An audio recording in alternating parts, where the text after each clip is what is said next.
O yan, tagpakwan na naman. Tuturuan ko kayo kung paano pumili ng pakwan. Kita nyo? Kapag ang mata ay malaki, kagaya niyan, ang malaki, yan ay hindi matamis. Yang gantong matamis, yung gantong kit-kit. Yan ang matamis. Kaya kuhanin natin to. Yeah! Ang laki. Ang laki na ito. Okay, at ito na. Bubuksan ko na ang aking pakwan. Ayan ha, kita nyo ha. Sinabi ko sa inyo, maliit siya. Maliit dito. Tapos dilaw. Ang kabiyak. Yan. Bubuksan na. Kita nyo ha. Hop! Sumisirit na. Sumisirit na. Laki.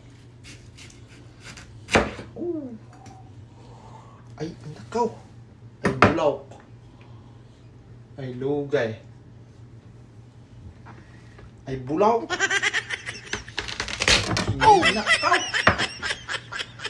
Ay, lugi ang bulaw.